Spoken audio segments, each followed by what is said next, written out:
In fact, the number there, we're talking about 130 or so Ukrainians having died, but also developments in Russia itself. We can take you there now, and Ukrainian troops are facing off with Russian soldiers in the capital of Ukraine, Kyiv. Explosions and gunfire are rumbling across the country as Russia targets major cities.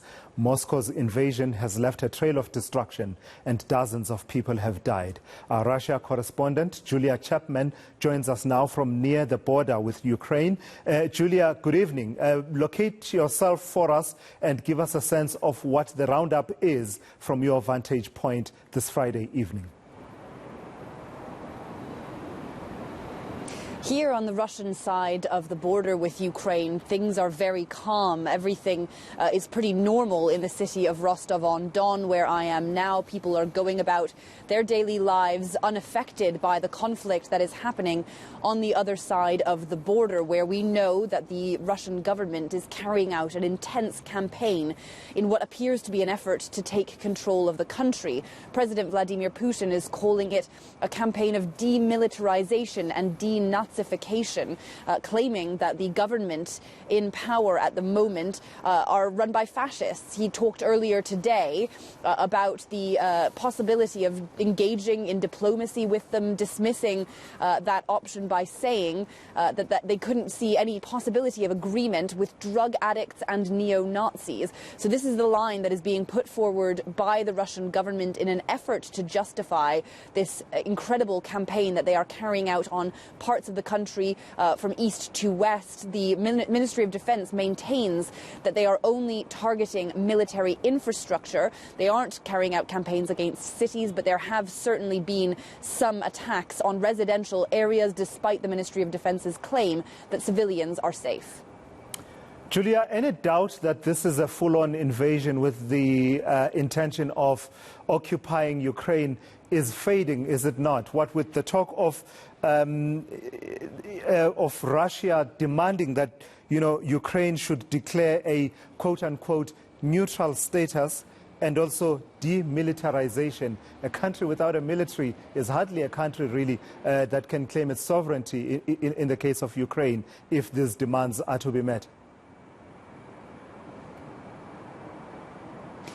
They are extraordinary demands that Russia is making of Ukraine, asking the Ukrainian military to put down their weapons or overthrow their government. They want Ukraine to be a neutral country, but of course we can see that they are only accepting any kind of negotiation on Russia's terms. They aren't terribly concerned about the perspective of the government in Kiev, which they believe to be illegitimate. President Putin has been talking repeatedly about the fact that he thinks the government was put into power by an illegal coup in 2014. That was, of course, a popular uprising across Ukraine where they ousted the more pro-Kremlin government and introduced a more pro-West, pro-Europe government instead. That was not very pleasing to the Kremlin. Of course, President Vladimir Putin fears just such an eventuality in his own country, and that is certainly part of the motivation behind what he is doing now. Undoubtedly, he has no respect for Ukrainian sovereignty,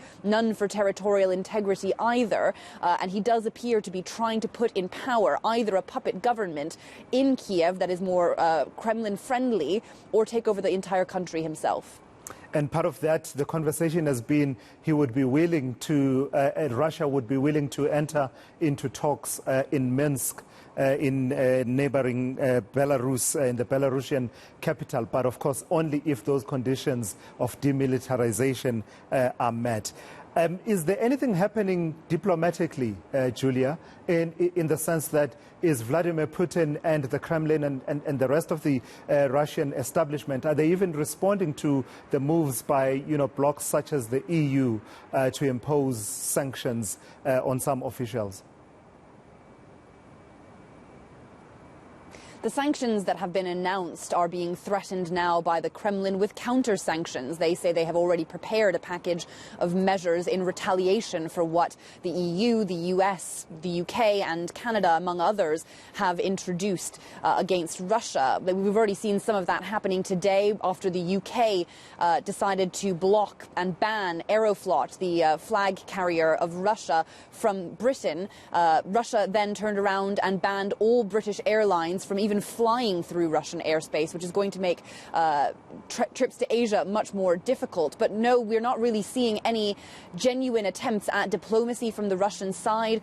After the invasion began, French President Emmanuel Macron held a very brief phone call with President Vladimir Putin where he was demanding an explanation. He didn't appear to be given a very good one. He said he made that phone call because President Volodymyr Zelensky of Ukraine couldn't get through to President Putin. The Kremlin really trying to deny any opportunity of direct dialogue. We have seen a few phone conversations held today by President Putin with world leaders, but ones that are much more supportive of the Russian government position. For example, in Syria, President Bashar al-Assad, who President Putin has been propping up for many years now with a military campaign in Syria, he held a phone call where he expressed support for the Russian actions. There was also a phone call with Chinese President Xi Jinping, who didn't exactly express support for the actions, but did try to urge diplomacy and seemed to implicitly suggest that there would be economic opportunities between Russia and China going forward, no matter what happens.